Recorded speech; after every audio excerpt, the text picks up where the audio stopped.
Hello மக்களே, June 16ஆம் தேதியோட சலங்கியில promo review தான் பார்க்க போறோம். உங்களுக்கு என்னோட ரிவ்யூ பிடிச்சிருந்தா சீரியல் குட்டி ரிவ்யூ மறக்காம சப்ஸ்கிரைப் பண்ணிக்கோங்க. நம்ம அவள் வருவாள சீரியலும் மிகா சந்தேஷம் சீரியலும் போட்டுட்டு இருக்கோம். ஸோ அதையும் பார்க்கணும்னு நினைக்கிறவங்க அதையும் பாருங்க. இன்னைக்கு போட்டியில பார்த்தா நம்ம ககன் தான் ஜெயிச்சிடுறாரு. சரச்சந்திரா தோத்து போனனால அவர் ககன் என்ன சொல்றாரோ அதை நம்ம சரச்சந்திரா செய்யணும். உடனே ககன் கேட்கிறாரு, இந்த மாதிரி இன்னைக்கு உங்ககிட்ட ரொம்பவே ஆசையா அவ இன்னைக்கு பிறந்த நாள், இன்னைக்கு பண்டிகை நாள்னு உங்ககிட்ட ஆசையா ஆசீர்வாதம் வாங்க அங்க வந்தா பூமி. ஆனா நீங்க அவளை அவமானப்படுத்தி அனுப்புனீங்க. இப்ப நான் போட்டியில ஜெயிச்சனால நான் என்ன கேட்டாலும் நீங்க பண்ணணும், அப்படிதானே? நீங்க எனக்கு இப்ப எல்லாரும் முன்னாடியும் கடவுள் முன்னாடி எல்லாரும் முன்னாடியும் நீங்க பூமியை மனசார ஆசீர்வாதம் பண்ணணும் அப்படிங்கிற மாதிரி நம்ம ககன் கேட்கிறாரு. சரச்சந்திராவால இப்ப ஒண்ணுமே சொல்ல முடியாது, ஏன்னா ஊர் பெரியவங்க எல்லாரும் இருக்காங்க. இது வருஷம் நடக்கிற போட்டி தான். அதனால இத ஊர் முன்னாடி இப்ப பகைய ஞாபகம் வச்சுட்டு பண்ண முடியாதுன்னு சொன்னா அது அவரோட பேரை தான் டேமேஜ் பண்ணுங்கிறதுக்காண்டி அவர் யோசிச்சுட்டு இருக்காரு என்ன சொல்லலாம்னு சொல்லிட்டு. எப்படினாலும் பண்ணிதான் ஆகணும், வேற வழி இல்லை. இங்க நம்ம அபூர்வா எப்படியும் அதை ஈஸியா பண்ண விட்டுருவாங்களா? பண்ண விட மாட்டாங்க. அவங்க பிரெயின் வாஷ் பண்ணிட்டு இருக்காங்க நம்ம சரச்சந்திரா போட்டுட்டு. அதாவது என்ன நடந்ததுங்கிறத சொல்லாம அப்படியே ககன் பூமி ரொம்ப தப்பானவங்கிற மாதிரி இவங்க முன்னாடி காட்டுறாங்க. இங்க பாருங்க மாமா, நீங்க எதுக்கு அந்த பூமியெல்லாம் ஆசீர்வாதம் பண்ணணும்? அதெல்லாம் ஒன்றும் பண்ண தேவையில்ல. மற்ற நேரம் மட்டும் அந்த பூமி எங்க அப்பா தான் என்னோட உலகம், எங்க அப்பா தான் என்னோட உயிர் அப்படின்னு சொல்லிட்டு இருப்பா. அப்படி சொல்றவளா இருந்தா இன்னைக்கு எதுக்கோ அவ புருஷனை வச்சு உங்களை தோக்கடிக்க வச்சிருக்கணும். அப்ப அது எல்லாமே நடிப்பு தானே மாமா? இப்பயாச்சும் புரிஞ்சுக்கோங்க அந்த பூமி எப்படிப்பட்டவன்னு சொல்லிட்டு. அதுவும் இல்லாம நான் அந்த பூமி கிட்ட போய் ரொம்ப கெஞ்சி கேட்டுக்கிட்டேன் மாமா. என்னோட புருஷன் தோத்து போறத நான் என்னால கண்ணால பார்க்க முடியுமா? நான் அவகிட்ட ரொம்பவே கெஞ்சி கேட்டுக்கிட்டேன் பூமி கிட்ட. ககனை சொல்லி இந்த போட்டியை விட்டு அவனை விட்டு விலைக்கு போக சொல்லு, உன் அப்பாவை நீயே அசிங்கப்படுத்தாத அப்படின்னு சொல்லிட்டு நான் அவகிட்ட ரொம்பவே கெஞ்சி கேட்டுக்கிட்டேன் மாமா. ஆனா அவ எதுவுமே பொருட்படுத்தாம போட்டியில உங்களை தோக்கடிக்கணும், உங்களை மானத்தை வாங்கணும், உங்களை அவமானப்படுத்தணுங்கிறதுக்காண்டியே வேணும்னு இந்த போட்டியில இது பண்ணியிருக்கா. இதுதான் உங்க பொண்ணா? சி, எனக்கு நினைக்கவே ரொம்ப கேவலமா இருக்கு அப்படின்னு சொல்லி பூமி ரொம்ப தப்பானவா, நான் உங்களுக்காக எல்லாமே பண்ணேன், கடைசி நிமிஷம் வர போறான்னு அப்படின்னு சொல்றாங்க. உடனே சரச்சந்திரா கோவம் வருது. இங்க பாரு, நீ எதுக்கு போய் அந்த பூமி கிட்ட பேசின பூர்வா? இதெல்லாம் தேவையா? இங்க பாரு, நீ சொன்ன மாதிரி இப்ப நம்ம ஆசீர்வாதம் பண்ணாம இங்க இருந்து கிளம்பி போனா அது அவளுக்கு பெரிய அவமானமா தான் இருக்கும். ஆனா நான் அப்படி பண்ண மாட்டேன். ஏன்னா இங்க ஊர் பெரியவங்க எல்லாரும் இருக்கிறாங்க. இங்க நான் வாக்கு கொடுத்துருக்கேன். சரச்சந்திரா சொன்ன வாக்க காப்பாத்தினாருன்னா இதுவரை இருக்கு, வாக்க தவறு விட்டாருன்னு இதுவரை இல்ல. அதனால இப்ப வேற வழி இல்ல, நம்ம ஆசீர்வாதம் பண்ணிதான் ஆகணும், வா கோயிலுக்கே போகலாம் அப்படின்னு சொல்லிட்டு இவர் பாட்டு முன்னாடி போறாரு. நம்ம அபூர்வாக்கு பல்பு வாங்கின மாதிரி இருக்கு. அதாவது நான் இவ்வளவு பிளான் பண்ணியும் கடைசியில அந்த பூமிக்கு ஆசீர்வாதம் கிடைக்க போதா அப்படின்னு நினைச்சிட்டு இவங்களும் கோவமா பின்னாடியே போயிட்டு இருக்கிறாங்க. இங்க பார்த்தா நம்ம பூமி கோயில்ல ஒரு இடத்துல போய் உட்காந்து அழுக ஆரம்பிக்கிறாங்க. அதாவது நான் எவ்வளவு தூரம் சொன்னேன், என் அப்பா என் பொண்ணா ஏத்துக்கிறேன்னு சொல்லியிருக்காரு, இது ஒரு நல்ல வாய்ப்பு, இதை எதுக்கு தவற விடணும்? வேணுக்குன்னு அவர் பரம எதிரிங்கிறதுக்காக அவரை தோற்கடிச்சு எல்லாரும் முன்னாடி தோற்கடிக்கணுங்கிறதுக்காக இதெல்லாம் பண்ணிட்டாங்கன்னு சொல்லிட்டு நம்ம பூமி எங்கெங்க எழுதிட்டு இருக்காங்க. உடனே ககன் பூமி நான் உங்ககிட்ட பேசணும் அப்படின்னு சொல்றாங்க. வாங்க மாமா, என்ன பேச போறீங்க? எனக்கு ரொம்ப சந்தோஷமா இருக்கு மாமா அப்படின்னு சொல்லிட்டு இவங்க அவங்கள மேல கோவப்படுறாங்க. அதாவது நீங்க தான் போட்டியில ஜெயிச்சிட்டீங்க, யாரா இருந்தாலும் தன்னோட புருஷன் ஜெயிச்சா போட்டியில ஜெயிச்சா எல்லாரும் சந்தோஷம் தானே படுவாங்க. நானும் அதே மாதிரிதான், எனக்கு ரொம்பவே சந்தோஷமா இருக்கு மாமா நீங்க ஜெயிச்சது அப்படின்னு சொல்லிட்டு அழுதுகிட்டே சொல்றாங்க. அதாவது வெறுப்பேத்துறாங்கண்ணா. நான் அவ்வளவு தூரம் சொல்லியும் நீங்க என்ன தைரியம் இருந்தா என்னோட அப்பாவை தோக்கடிச்சு இதுல பண்ணிருப்பீங்கிற கோவத்தை ஃபுல்லா காட்டுறாங்க. உடனே நம்ம ககன் பூமிக்கு புரிய வைக்க ட்ரை பண்றாங்க. இங்க பாரு பூமி, நீ நினைக்கிறது எதுவுமே, நீ கண்ணால பார்த்த எதுவுமே உண்மை கிடையாது. அந்த அபூர்வம் கிட்ட போய் சொல்லியிருக்கா. அந்த மாதிரி நான் அடி வாங்கிட்டு இருக்கும்போது அந்த அபூர்வம் நான் பூமி கிட்ட சொன்னது எல்லாமே போய், என் மாமாவது உன் பொண்டாட்டிய பூமியாவது பொண்ணாலாம் அவங்க என்னைக்கும் அங்கீகரிக்க போறது கிடையாது, அது நடக்கவும் போறது கிடையாது அப்படின்னு சொன்னாங்க. அந்த அபூர்வம் அவங்க கிட்ட போய் சொல்லியிருக்கா. நான் இந்த போட்டியில எதுக்காக சேர்ந்தேன்னு தெரியுமா பூமி? எல்லாமே உனக்காக தான். நீ இன்னைக்கு உனக்கு பிறந்த நாள், நீ உங்க அப்பா கிட்ட ஆசீர்வாதம் வாங்கணும்னு எவ்வளவு ஆசையா போன. ஆனா உனக்கு அவங்க ஆசீர்வாதம் பண்ணல, உன்னை அவமானப்படுத்தி தான் அனுப்புனாங்க. நான் இந்த போட்டியில சேர்ந்ததே உனக்காக தான். இந்த போட்டியில ஜெயிச்சு உங்க அப்பா கையால உனக்கு ஆசீர்வாதம் பண்ண வைக்கணுங்கிறதுக்காக தான் நான் இவ்வளவும் பண்ணேன். உன் அப்பா ஆசீர்வாதம் பண்றதுக்காக அவங்க கோயில வெயிட் பண்ணிட்டு இருக்காங்க அப்படின்னு சொல்றாங்க. உடனே பூமி கண்ணாலேயே அப்படியா ககன் அப்படின்னு கேக்குறாங்க. ஆமா அப்படின்னு சொல்றாரு நம்ம ககனும். உடனே எகிரி குதிச்சு அப்படியே ஓடி போறாங்க கோயிலுக்கு. அங்க பார்த்தா ஊர் பெரியவங்க, அபூர்வா, சரச்சந்திரா குடும்பம் இந்த பக்கம் எல்லாருமே அங்க வெயிட் பண்ணிட்டு இருக்காங்க. பொதுமக்கள் எல்லாரும் வெயிட் பண்ணிட்டு இருக்கிறாங்க. சரச்சந்திரா வெயிட் பண்ணிட்டு இருக்கிறாரு. நம்ம பூமி உள்ள போனோன்னு அழுகுறாங்க. அப்படியே ஆனந்த கண்ணீர் வருது நம்ம பூமிக்கு. நம்ம அப்பா நம்மள ஆசீர்வாதம் பண்ண போறாங்க அப்படின்னு சொல்லிட்டு உடனே நேரா போய் கடவுளை கும்பிட்டு கடவுள் கையில இருந்து அந்த தட்டுல இருந்து அச்சதைய எடுத்து அந்தாங்கப்பா அப்படின்னு சொல்லி காலில் விழுந்து ஆசீர்வாதம் வாங்குறாங்க. அவங்களும் பூமி இன்னைக்கு பிறந்த நாள், நீ எப்பவுமே சந்தோஷமா நல்லபடியா இருக்கணும் அப்படின்னு சொல்லி அவங்களும் வாழ்த்துறாங்க. நம்ம சரச்சந்திரா வந்து அச்சதை போட்டு வாழ்த்துறாங்க. உடனே பூமி அதுக்கடுத்து ஊர் பெரியவங்க கிட்ட இப்ப நான் சொன்னதை செஞ்சுட்டேன்ல, ஓகே தானே அப்படிங்கிற மாதிரி சரச்சந்திரா கேட்கற. சரிங்க ஐயா, நாங்க போயிட்டு வரோம்னு சொல்லிட்டு ஊர் மக்கள் எல்லாம் கலைஞ்சு போயிடுறாங்க. அதுக்கடுத்து பார்த்தா எல்லாருமே கலைஞ்சு போயிடுறாங்க. இந்த சைடு நம்ம ககன் குடும்பம், இந்த சைடு பார்த்தா சரச்சந்திர குடும்பம், இவங்க மட்டும் தான் இருக்கிறாங்க. உடனே பூமிக்கு வந்து ரொம்ப சந்தோஷமா இருக்கு. அதாவது அப்பா இந்த நம்ம பிறந்தநாள் அதுக்கு முன்னாடி நம்மளை ஆசீர்வாதம் பண்ணிட்டாரு அப்படின்னு சொல்லிட்டு கட்டி அணைக்கலான்னு போறாங்க. அந்த நேரத்துல நிறுத்து அப்படின்னு சொல்லி சரச்சந்திரா வந்து திரும்பி அவங்களுக்கு ஒரு இது வைக்கிறாங்க. இங்க பாரு, ஏதோ போட்டியில ஜெயிச்சது யாரோ உன்கிட்ட கேட்டதுனாலதான் நான் இப்போ உன்னை ஆசீர்வாதம் பண்ணனே தவிர என் மனசார ஒண்ணு நான் உன்னை ஆசீர்வாதம் பண்ணல அப்படிங்கிற மாதிரி சொல்றாங்க. உடனே ககன் வந்து அபூர்வாவை குத்தி காட்டுற மாதிரி பேசுறாரு. யார் பொய் சொன்ன யார் உண்மை சொன்னான்னு யாருக்கு தெரிய போகுது? இங்க என்னென்ன சூழ்ச்சி நடந்ததுன்னு யாருக்கு என்ன தெரிய போகுது? எப்படியோ என் பொண்டாட்டி ஆசைப்பட்ட மாதிரி, என் பொண்டாட்டி ஆசைப்பட்டதை நிறைவேற்ற வேண்டிய கடமை என்னோடது, என்னோட புருஷனோட கடமை. அதை தான் நாங்கள் 2 பேரும் இன்னைக்கு சேர்ந்து பண்ணியிருக்கோம். என் பொண்டாட்டிக்கு இன்னைக்கு பிறந்தனால அவ ஆசைப்பட்டா நான் அதை செஞ்சேன், இதுல என்ன தப்பு இருக்கு அப்படிங்கிற மாதிரி ககன் வந்து சொல்லிட்டு இருக்கிறாங்க. பூமியை ரொம்ப பெருமையா சொல்லிட்டு இருக்கிறாங்க. உடனே சரச்சந்திரா குடும்பம் இங்கிருந்து கிளம்பி போயிடுறாங்க. நம்ம பூமி வந்து அதுக்கடுத்து பூமியோட குடும்பம் எல்லாரும், அதாவது பூமி, சாரதா எல்லாரும் ரொம்ப சந்தோஷமா இருக்கிறாங்க. அதாவது பூமிக்கு இன்னைக்கு அவ ஆசைப்பட்ட பிறந்தநாள் வாழ்த்து அவங்க அப்பா கையால, அதுவும் கடவுள் முன்னாடி ஊர் பெரியவங்க எல்லாரும் இருக்கிறாங்க, 2 குடும்பம் இருக்கு, எல்லாரும் முன்னாடியும் கிடைச்சதுல ரொம்ப சந்தோஷம். உடனே பூமி வந்து இதெல்லாம் சொல்லி ககனுக்கு தேங்க்ஸ் சொல்றாங்க. இன்னைக்கு என் அப்பா வந்து இனிமேல் என் பிறந்த நாளுக்கு விஷ் பண்ணுவாங்களான்னு நினைச்சேன் மாமா, ஆனா நீங்க கோயில்ல வச்சு, அதுவும் இன்னைக்கு வந்து பண்டிகை நாள், அதுமா எல்லாரும் முன்னாடியும் எனக்கு வாழ்த்து வர வச்சுட்டீங்க.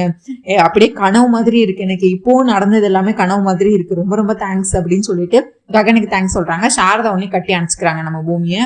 பூர்ணியும் ஹாப்பி ஆயிடுறாங்க. சிவா எல்லாருமே ககன் குடும்பம் எல்லாமே ஹாப்பி ஆயிடுறாங்க. அப்புறம் பார்த்தா இங்க நம்ம கேபியும் சாரதாவும் மீட் பண்ணி பேசிட்டு இருக்கிறாங்க. சாரதா வந்து பூமியோட வாழ்க்கை எப்படி ஆக போதோன்னு நினைச்சிட்டு இருந்தேன். ககன் வந்து பூமியை வெறுத்து ஒதுக்கிட்டு இருக்கான், இது என்னைக்கு சரியாகுமோன்னு நினைச்சிட்டு இருந்தேன். பூமியை எப்போ புரிஞ்சுக்க போறான், பூமியும் ககனும் எப்போ ஒன்னா சேர்ந்து வாழ போறாங்கிற கவலை எனக்கு டெய்லி இருந்துட்டே இருந்துச்சு. ஆனா இன்னைக்கு அதுக்கெல்லாம் எனக்கு விடை கிடைச்சிருச்சு. பூமி உன்னை ஆசைப்பட்டாங்கிறதுக்காக ககன் இவ்வளவும் பண்ணியிருக்கான்ல, அவன் உயிரையே பணைய வச்சு அவன் பூமி ஆசைப்பட்டாங்கிற ஒரே காரணத்துக்காக இன்னைக்கு சரச்சந்திரா கையால வந்து இது பண்ண வச்சாங்கல்ல, எனக்கு ரொம்ப சந்தோஷமா இருக்கு. எனக்கு இதுக்கு அடுத்து எனக்கு வேற எந்த இதுவும் இல்லை அப்படிங்கிற மாதிரி நம்ம சாரதா வந்து கேபி கிட்ட சொல்லிட்டு இருக்காங்க. உன்னை கேபியும் இதெல்லாம் கேட்டு, ஆமா நானும் எப்போ பூமி ககன் ஒன்னாவாங்கன்னு நினைச்சுக்கிட்டே இருந்தேன். இன்னைக்கு அவன் வந்து பூமி ஆசைப்பட்டாங்கிறதுக்காக இதெல்லாம் பண்ணது வந்து பெரிய விஷயம். அதுவும் இந்த போட்டியில கலந்துக்கிட்டு அவன் ஜெயிச்சதெல்லாம் ரொம்பவே பெரிய விஷயம். இப்போ எனக்கு தெரியுது ககன் வந்து பூமி மேல எவ்வளவு காதல் வச்சிருக்காங்கிறது எனக்கு இப்ப இதுலயே பார்த்தாலே தெரியுது அப்படிங்கிற மாதிரி இவங்க 2 பேரும் பேசிட்டு இருக்காங்க. மீரா வழக்கம் போல கேபி எங்கடா அப்படின்னு சொல்லிட்டு தேடிட்டு இருக்கிறாங்க. அவங்க முதல்ல ஒரு வாட்டி தேடி இருப்பாங்க. அந்த மாதிரி அவர் வந்து வாஷ்ரூம்ல இருந்து வந்தேன்னு சொல்லிட்டு போய் சொல்லி இருப்பாரு நம்ம கேபி. உடனே அதெல்லாம் நினைச்சு பாக்குறாங்க நம்ம மீரா. இந்த வாட்டி இப்ப சாரதாவையும் காணும், இந்த கேபியும் காணும். இவங்க 2 பேரும் பேசிட்டு இருக்கிறத மட்டும் இப்ப நான் பார்த்தேன். போன வாட்டி அவர் என்கிட்ட பாத்ரூம் போனேன்னு சொல்லிட்டு போய் சொல்லிட்டாரு. இந்த வாட்டி கையும் கழுவுமா பிடிச்சேன், அந்த சாரதாவை உண்டு இல்லைன்னு பண்றேன், என்ன பண்றேன்னு மட்டும் பாருங்கன்னு சொல்லிட்டு மீரா வந்து வலை வீசி தேடிக்கிட்டு இருக்காங்க. ஒன்று இங்கே பார்த்தா நம்ம சாரதாவும் கேபி பேசிகிட்டே இருக்கிறாங்க. அதுக்கடுத்து கேபி சொல்கிறாரு, இன்னும் ஒரே ஒரு விஷயம் மட்டும் நடந்துட்டா ரொம்ப நல்லா இருக்கும் சாரதா. ககன் அவன் வாயால் என்னை ஒரு வாட்டி அப்பான்னு கூப்பிட்டா எனக்கு அதை விட பெரிய சந்தோஷம் இல்லையா. அதுக்கடுத்து நான் என் நிம்மதியாக கண்ணை முன்னா கூட எனக்கு பிரச்சனையே இல்லை அப்படிங்கிற மாதிரி எமோஷனலாக பேசிகிட்டு இருக்காரு. ககனோட இந்த மனமாற்றம் பூமி கிட்ட வந்த மாதிரி என் கிட்டேயும் வந்தால் நல்லா இருக்கும் அப்படிங்கிற மாதிரி நம்ம கேபி பேசிகிட்டு இருக்காரு. இந்த நேரத்தில் பார்த்தா மீரா என்ட்ரி கொடுக்குறாங்க. உடனே மீரா வரத பாத்துட்டாங்க, நம்ம கேபி பாத்துட்டாங்க, சாரதா பாக்கல. உடனே அப்படியே டோனை மாத்துறாரு நம்ம கேபி, கோவப்பட்டு கத்துற மாதிரி கத்துறாரு. ஏய் சாரதா, உனக்கு கொஞ்சமாச்சும் அறிவு இருக்கா? இப்படிதான் நீ பிள்ளைய வளர்த்த லட்சணமா? இதே என் பையன் சரி மட்டும் இப்படி அதாவது சரச்சந்திராக்கு எதிராக நின்றுட்டானா என் மீரா இந்த மாதிரிலாம் பண்ணியிருக்க மாட்டா. என் சரச்சந்திரா மாமாவை தான் ஜெயிக்க வைக்கணும்னு சொல்லிட்டு அவனை அன்னைக்கே வந்து திட்டி இந்த போட்டியில விட்டு விலக சொல்லியிருப்பா. ஆனா நீ ஊர் பெரியவங்க முன்னாடி எல்லாரும் முன்னாடியும் அசிங்கப்படுத்தணும்னு வேணும்னே இந்த மாதிரி பண்ணியிருக்கல. இதுக்குதான் உனக்கும் என் மீராக்கு இருக்கிற வந்து வித்தியாசங்கிற மாதிரி இவங்க வந்து ரொம்ப மீராவை பெருமையா பேசுற மாதிரி பேசிட்டு இருக்காங்க. உடனே மீரா வந்து மரத்துக்கு பின்னாடி நின்றுட்டு இவங்க சாரதா அப்படின்னு கத்துன பின்னே அவங்க வந்திருப்பாங்க. இவங்க பேசுறது எல்லாத்தையுமே மீரா வந்து கேட்டுட்டு இருப்பாங்க. மீரா கேட்டு ரொம்பவே ஜாலியா இருப்பாங்க. அதாவது முறையா கேபி வந்து சாரதாவை வந்து கத்தி திட்டுறாரு. இவர் கேபி வந்து நடிச்சுட்டு தான் இருக்காரு, ஆனா கத்தி திட்டுறாரு. இவங்க என்னங்க எனக்கு புரியல, எதுக்கு கத்துறீங்க அப்படிங்கும்போது அங்க மீரா நிக்கிறா, நல்லா பாரு, அதுக்குதான் சும்மா நடிக்கிறேன், நீயும் பேசு அப்படிங்கிற மாதிரி. இதுல என்ன தப்பு இருக்கு, என் பையன் ஜெயிச்சதுல என்ன தப்பு இருக்கு அப்படிங்கிற மாதிரி அவங்க வந்து ககன் பூமிக்கு சாகதங்கமா பேசுற மாதிரி சாரதா பேசிட்டு இருப்பாங்க. இவங்க வந்து மீராவை ரொம்ப பெருமைப்படுத்தி பேசுற மாதிரி நம்ம கேபி வந்து பேசிட்டு இருப்பாரு. நல்ல வேலை எனக்கு லேட்டா வேற ஆயிடுச்சு, மீரா வேற எங்க இருக்கான்னு தெரியல, என்ன தேடிட்டு வேற இருப்பா அப்படின்னு சொல்லிட்டு கேபி சொல்லிட்டு இருப்பாரு. அந்த நேரத்துல மீரா வந்துருவாங்க. ஏங்க நான் இங்கதான் இருக்கேன் அப்படி சொல்லுங்க, அப்பயாச்சும் இந்த இவங்க அம்மாக்கும் பையனுக்கும் புத்தி வருதான்னு பாருங்க, எப்ப போட்டாலும் எங்க போட்டாலும் நம்ம கூட பிரச்சனை பண்றதுக்குன்னே 2 பேரும் வராங்க அப்படின்னு சொல்லி சாரதா அவங்க திட்டிட்டு இருப்பாங்க. புரிஞ்சுதா இப்பவாது என் புருஷன் வந்து என்னையதான் பெருமையா பேசுறாரு அப்படின்னு சொல்லிட்டு இவங்க இவகிட்ட எல்லாம் எதுக்கு பேசி நம்ம டயத்தை வீணாக்கணும், வாங்க நம்ம போகலாம் அப்படின்னு சொல்லிட்டு கேபி கையை பிடிச்சி தரன்னு இழுத்துட்டு போயிடுவாங்க நம்ம மீரா. உடனே பாய் அப்படின்னு சொல்லிட்டு இவரும் வந்து ஹஸ்கி வயசுல பாயின்னு சொல்லிட்டு நம்ம கேபியும் போயிடுவாரு. இங்க பார்த்தா சரச்சந்திரா வீட்டுல சரச்சந்திரா வந்து அவரால் இந்த தோல்வியை ஏத்துக்கவே முடியாது. அதாவது ககன் கிட்ட போயும் தன்னோட எதிரியான அந்த ககன் கிட்ட போய் தோத்து போயிட்டோமே அப்படின்னு சொல்லிட்டு அவர் வந்து கிழக்கி இமைக்கி நடந்துட்டு இருப்பாரு இங்க வீட்டுக்குள்ள. அவருக்கு வந்து இன்னைக்கு நடந்தது ஃபுல்லா தான் ஞாபகம் இருக்கும். அந்த ககன் நம்மளை எப்படி தோக்கடிச்சான், எப்படி வந்து அடிச்சு கீழே தள்ளினா, இந்த இது வந்து அவர் ரொம்ப கோவத்துல ஃப்ரஸ்ட்ரேஷன்ல இருப்பாரு. இந்த நேரத்துல மாடியில பார்த்தா இவங்க 3 பேர் போயிட்டு இருப்பாங்க. அபூர்வா, நக்ஷத்ரா, மருதானியால 3 பேர் போயிட்டு இருப்பாங்க. உடனே மருதானியால பார்த்து, என்னம்மா மாப்பிள்ளை என்ன இவ்வளவு கோவமா இருக்காங்க பாத்தியா அப்படின்னு சொல்லி எல்லாம் அந்த ககன் பூமி மேலதான் கோவமா இருக்காங்க. நல்ல வேலை நம்ம சொத்து காப்பாற்றப்பட்டது, நம்ம சொத்து எங்கேயும் நம்மளை விட்டு போகலன்னு சொல்லிட்டு அவங்க இன்னும் அந்த சொத்தை பத்தியே நினைச்சிட்டு இருப்பாங்க. பேசிட்டு இவங்க 3 பேர் பேசிட்டு இருப்பாங்க. ககன் வந்து பூமிக்காக இவ்வளவும் பண்ணி இருக்கிறாங்க. ஆனா பூமி வந்து இதை உண்மையான காதல் நினைப்பாங்களா இல்ல வழக்கம் போல அந்த 12 கண்டிஷன்ல ஒரு பாகமா தான் இதெல்லாம் பண்ணியிருப்பாங்கன்னு நினைப்பாங்களான்னு சொல்லிட்டு நீங்க கண்டிப்பா கமெண்ட்ஸ்ல சொல்லுங்க. இதுக்கான ஆன்சர் கண்டிப்பா வீடியோட எண்ட்ல நான் சொல்றேன். இங்க வந்து சரச்சந்திரா பார்த்தா இங்கேயும் அங்கேயும் நடந்துட்டே இருக்காரு, ரொம்ப டென்ஷனா இருக்காரு. அதாவது ஒரு சின்ன பையன் அவன் வந்து என்னை தோக்கடிச்சிட்டானே அப்படிங்கிற விரத்தில இங்கேயும் எங்கேயும் நடந்துட்டு இருக்காரு நம்ம சரச்சந்திரா. இவங்களை வந்து இன்னும் பிரெயின் வாஷ் பண்ணணும், இன்னும் வந்து இவர் வந்து பூமியை வந்து பூமியின் பேரை கேட்டாலே வெறுக்க வைக்கணும் அப்படின்னு சொல்லிட்டு அபூர்வா, நக்ஷத்ரா, மருதானியில வழக்கம் போல அவங்க ஒரு பிளான் போடுறாங்க. பிளான் போட்டு பூமி ரொம்ப மோசமானவ, அவ வந்து ரொம்பவே கெட்டவ, சுயநலவாதி, சொத்துக்காக தான் இதெல்லாம் பண்றா அப்படிங்கிற மாதிரி ப்ரூஃப் பண்ணணும், ஃப்ரேம் பண்ணணும் அப்படின்னு சொல்லிட்டு அடுத்து ஒரு நாடகத்தை வந்து போடுறாங்க. கீழே சரச்சந்திரா இங்கேயும் நடந்துட்டு இருக்காங்களா, ஒரு கிளாஸ்ல பால் எடுத்துட்டு வந்துட்டு நம்ம அபூர்வம் வந்து அப்படியே அழுதுகிட்டே நடிக்கிறாங்க. மாமா நீங்க எவ்வளவு கஷ்டத்துல இருக்கீங்கன்னு எனக்கு கண்டிப்பா புரியுது, உங்களோட மனநிலை இப்ப எப்படி இருக்குன்னு எனக்கு பார்த்தாலே தெரியுது, நீங்க இன்னைக்கு எவ்வளவு கஷ்டப்பட்டிருப்பீங்க, இத்தனை வருஷம் நீங்க ஜெயிச்சு இந்த ஒரு வாட்டி தோத்ததுனால எதுவுமே மாற போறது இல்ல, நீங்க கஷ்டப்பட்டுட்டு இன்னைக்கு ஒழுங்கா கூட சாப்பிடல, நீங்க குடிங்க மாமா அப்படின்னு சொல்லிட்டு பாலை கொடுக்குறாங்க. இல்ல வேண்டாம் அபூர்வா அப்படின்னு சொல்லிட்டு, நான் குடிக்கல, எனக்கு எதுவும் வேண்டாம், என்ன தனியா விடுங்க அப்படின்னு சொல்லி சரச்சந்திரா சொல்றாரு. லெஃப்ட் சைட்ல பார்த்தா நம்ம நக்ஷத்ரா வந்துடுறாங்க, பின்னாடியே பார்த்தா நம்ம மருதநிலையில் நின்றுட்டு இருக்கிறாங்க. அப்புறம் வந்துட்டு, மாமா நீங்க வந்து யாரை நினைச்சு கவலைப்படுறீங்கன்னு தெரியாது, ஆனா நான் உங்களை நினைச்சுதான் கவலைப்பட்டுட்டு இருக்கேன், நான் உங்களுக்காக தான் உயிர் வாழ்ந்துட்டே இருக்கேன், நீங்க இப்படி கஷ்டப்படுறதை என் கண்ணு முன்னாடி என்னால பார்க்க முடியாதுன்னு சொல்லிட்டு அழுகுறாங்க. உடனே நம்ம சரச்சந்திரவும் அவங்க அபூர்வா கிட்ட இருந்து கிளாஸ் வாங்கி பாலை ஃபுல்லா குடிச்சிட்டு, இவங்க பாலை குடிச்சிட்டு இருக்கும் போது அடுத்து நக்ஷத்ரா நீ பேசு அப்படின்னு சொல்லிட்டு கண்ணை காட்டுறாங்க.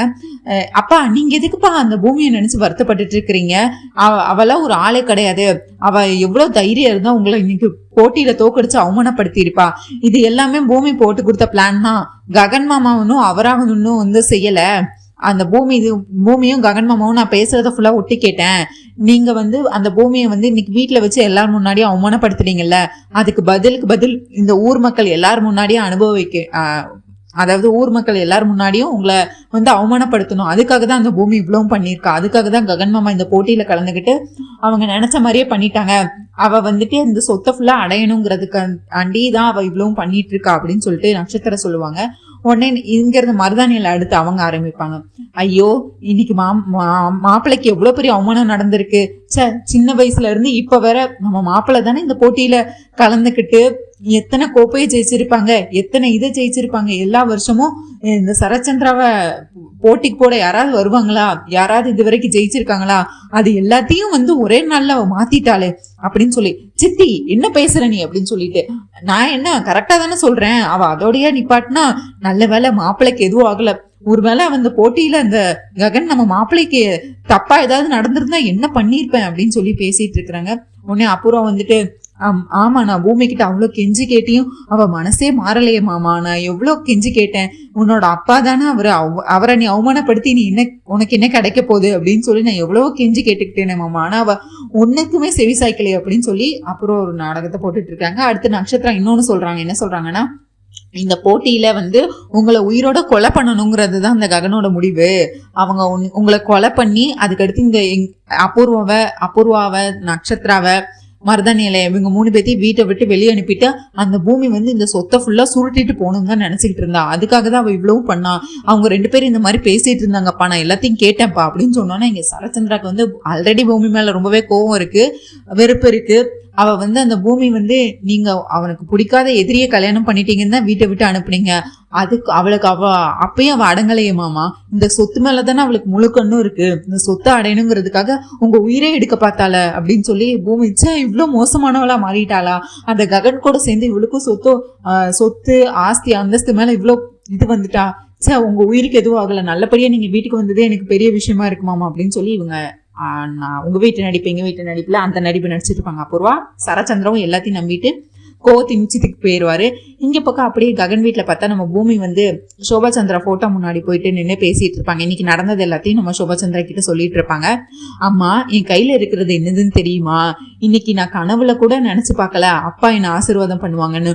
ஆனா இன்னைக்கு அப்பா இன்னைக்கு என் பிறந்தநாள் அதுவுமா என்னை வந்து ஆசீர்வாதம் பண்ணியிருக்காங்க. அந்த அச்சதை தான் இது வந்து இனிமேல் என் வாழ்நாள்ல இனிமேல் எனக்கு இது கிடைக்குமா என்னன்னு தெரியல. இனிமேல் வாழ்நாள்ல அவர் எனக்கு பிறந்தநாள் வாழ்த்துவார என்னன்னு தெரியல. நான் இதை ரொம்பவே பத்திரமா வச்சுக்கணும். நான் இதெல்லாம் கனவு மாதிரி இருக்குமா? இன்னைக்கு என்னெல்லாம் நடந்துச்சு தெரியுமா அப்படின்னு சொல்லி அப்பா வந்து நான் முதல்ல அவமானப்படுத்தி அனுப்புனாங்க. அதுக்கடுத்து என்னோட ககன் மாமா தான் என் மேல உள்ள காதலா என்னன்னு தெரியல, ஆனா எனக்காக எல்லாத்தையும் பண்ணாருமா. அவர் வந்து இன்னைக்கு தோத்து போக கூட தயாரா இருந்தாரு. அதுதான்மா உண்மையான காதல். இன்னைக்கு நாளே எனக்கு எவ்வளவு சந்தோஷமா இருந்தது தெரியுமாமா அப்படின்னு சொல்லிட்டு அந்த அச்சத்தை எடுத்து இது ரொம்ப பத்திரமா வைக்கணும்னு சொல்லிட்டு அவங்க வந்து இந்த ஒரு துணியில வச்சு கட்டிட்டு அதுக்கடுத்து சோபா சந்திரா கிட்ட இன்னும் பேசிக்கிட்டே இருக்கிறாங்க. இப்ப பார்த்தா ரூமுக்கு வெளியே நம்ம ககனும் வந்து நிக்கிறாரு. அதாவது அம்மா மேல எவ்வளவு பாசம் இருக்கும், அப்பா மேல எவ்வளவு பாசம் இருந்தா அவ இவ்வளவு எல்லாம் பண்ணிட்டு இருப்பா அப்படின்னு சொல்லிட்டு அதுக்கடுத்து பூமியை சொல்லுவாங்க. அப்பானா எனக்கு ரொம்ப உயிருமா, அப்பா மேல எனக்கு அவ்வளோ மரியாதை இருக்கு, அவ்வளோ அன்பு இருக்கு, அப்பாவை நான் யாருக்காகவும் விட்டு கொடுக்க மாட்டேன், அப்பா தான் என்னோட உலகம்மா அப்படின்னு சொல்லி சரச்சந்திரா தான்மா என்னோட உலகம். அவர் வேணா என்ன தப்பா நினைக்கலாம், நான் ஆஸ்திக்காக இதெல்லாம் பண்றேன், நான் அந்தஸ்துக்காக இதெல்லாம் பண்றேன், எனக்கு அதுல எதுவுமே எனக்கு தேவையில்லைம்மா. எனக்கு அவரோட அன்பு கிடைச்சாலே போதும், எனக்கு அவரோட அரவணைப்பு கிடைச்சாலே போதும். ஆனா இன்னைக்கு அவர்கிட்ட இருந்து எனக்கு இந்த ஆசீர்வாதம் கிடைச்சிருக்கு, எனக்கு அதுவே போதுமா, இதுவே இந்த வாழ்நாளுக்கு எனக்கு இதுவே ரொம்ப ரொம்ப அதிகம் அப்படின்னு சொல்லி பூமி வந்து ரொம்ப எமோஷனலா பேசிட்டு இருப்பாங்க. இது எல்லாத்தையுமே ககன் வந்து ரூமுக்கு வெளியே இருந்து எவ்வளோ நீ ஃபீல் பண்ற அப்படின்னு சொல்லி எல்லாத்தையுமே கேட்டுட்டு இருப்பாங்க. அதுக்கடுத்து ககனை பத்தியும் சொல்லுவாங்க. அதாவது இன்னொன்னு தெரியுமாமா, அப்பா எனக்கு ஆசீர்வாதம் பண்ணாங்கல்ல, அது வந்து அவரா பண்ணல, ககன் மாமா தான் எனக்காக பண்ணியிருக்காரு. அவர் என் மேல எவ்வளவு காதல் வச்சிருந்தா எனக்காக இதெல்லாம் பண்ணியிருப்பாரு. அதுவும் போட்டியில நான் சொன்னேங்கிற ஒரு வார்த்தைக்காக. யாராவது இந்த மாதிரி பண்ணுவாங்களாமா? நான் சொன்னேங்கிற ஒரு வார்த்தைக்காக என் அப்பா என்ன பொண்ணா ஏத்துக்க போறாங்கிறதுக்காக அவர் வந்து போட்டியில தோக்க கூட தயாரா இருந்தாரு. அதுதான் நம்ம உண்மையான காதல் அப்படின்னு சொல்லும் போது உடனே ககன் நினைக்கிறாரு, இப்பவாச்சும் என்னோட காதலை புரிஞ்சுக்கிட்டாலே அது வர சந்தோஷம்ப்பா அப்படின்னு சொல்லி அவர் வந்து சந்தோஷப்படுறாரு. ஆனா அதுக்கு அடுத்து அது பொய்ன்னு தெரிஞ்ச அடுத்த நொடியே, அந்த அபூர்வா எல்லாமே பொய் சொல்லியிருக்கான்னு தெரிஞ்ச அடுத்த நொடியே அவர் வந்து போட்டியில திரும்பியும் போரிட்டு என்னைய ஜெயிச்சு அப்பா கையால எனக்கு ஆசீர்வாதம் வாங்கி கொடுத்தாரு. எனக்கு இன்னைக்கு எவ்வளவு சந்தோஷமா இருக்கு தெரியுமா? இதுதானமா உண்மையான காதல், இதுதானமா அவர் வந்து அந்த ககனுக்கு வந்து அவர் சரச்சந்திர வந்து பரம எதிரி.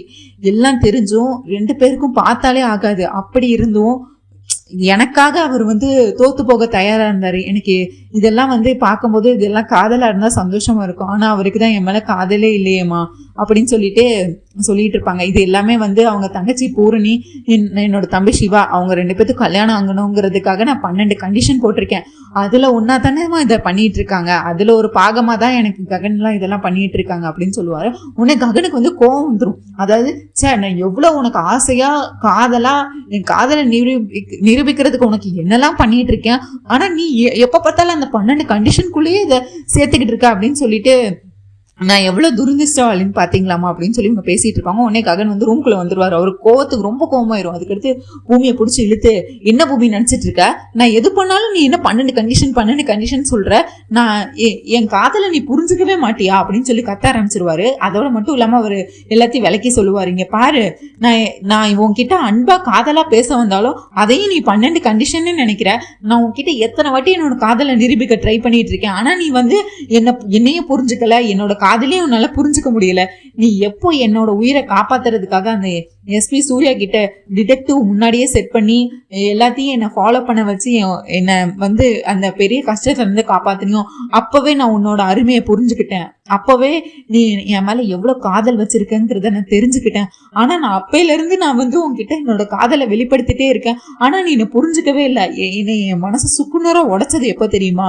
நான் வந்து உனக்காக ஆசையா நெக்லஸ் வாங்கியிருந்தேன். ஆனா நீ வந்து அந்த எஸ்பி சூர்யா போட்ட திட்டத்தின அது வந்து நீ என்னை பார்த்து என்ன சொன்ன? என்னை உங்களுக்கு பிடிக்கலன்னா என்னை இப்படி அவமானப்படுத்திதான் இந்த வீட்டை விட்டு அனுப்பணுமா? ரொம்ப சந்தோஷமாமா அப்படின்னு சொல்லி நீ சொன்னி. அன்னைக்கு என் மனசு எவ்வளவு சுக்குநூறா உடைஞ்சதுன்னு உனக்கு தெரியுமா? அந்த எஸ்பி சூர்யா உன்னை கடத்தி வச்சிருக்கப்போ அவன் வந்துட்டு நான் உன்கிட்ட இருந்து உன்னை காப்பாத்துறதுக்காக எவ்வளவு கஷ்டப்பட்டேன்னு தெரியுமா? கடைசியில அவன் உன் உடம்புல புல்லட் இருக்குன்னு சொல்லி அவ செத்துருவான்னு சொன்னான். அதுக்கடுத்து இனிமேல் அந்த எஸ்பி சூர்யா கிட்ட இனிமேல் உன்னை காப்பாற்றவே முடியாது, இனிமேல் நான் உயிர் வாழ்ந்து என்ன ஆக போகுது அப்படிங்கிறதுக்காக அன்னைக்கு அந்த எஸ்பி சூர்யா கையால நான் சாக துணிஞ்சேன். அதுக்கடுத்து நீ கடைசியா தான் வந்த. அன்னைக்கு நீ வரலன்னா நான் அன்னைக்கே செத்து போயிருப்பேன். இதுக்கு மேல ஒருத்தர் அவங்களோட காதலை எப்படி நிரூபிக்கணும்னு நீ நினைக்கிற பூமி? சொல்லு, இதுக்கு மேல எப்படி நிரூபிக்கணும்னு சொல்லு. உனக்கு வேற எந்த பாசையில சொன்னா உனக்கு புரியும்? எப்படி சொன்னா என்னோட காதலை உனக்கு புரிஞ்சுப்பா அப்படின்னு சொல்லி கோவத்துல கத்தி அழுது அவர் வந்து அவரோட காதலை வெளிப்படுத்துறாரு. உடனே பூமி வந்து அழுகுறாங்க, ஆனந்த கண்ணீர் தான். அதுக்கடுத்து வந்து அவங்க வந்து முத்தம் கொடுத்துட்றாங்க. முத்தம் கொடுத்து இதுக்கடுத்து ககனை பேச விடாம பண்ணிடுறாங்க.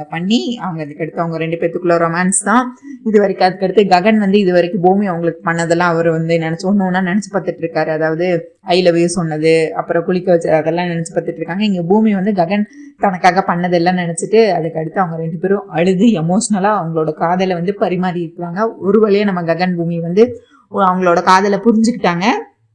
இதுதான் மக்களை இன்னைக்கான ரிவ்யூ. உங்களுக்கு என்னோட ரிவ்யூ பிடிச்சிருந்தா சீரியல் குடியிருவ மறக்காம சப்ஸ்கிரைப் பண்ணிக்கோங்க. நம்ம அவள் ஒரு வள சீரியலும் மெகா சந்தேசம் சீரியலும் போட்டுட்டு இருக்கோம். அதையும் பார்க்கணும்னு நினைக்கிறோம். அதையும் வீடியோ ஃபுல்லா பாருங்க. அண்ட் இந்த வீடியோ லைக் பண்ணுங்க, ஷேர் பண்ணுங்க, முக்கியமா ஹை பட்டனை தட்டி விடுங்க. தேங்க்யூ மக்களை, நன்றி. நாளை சந்திக்கிறேன். பாய்.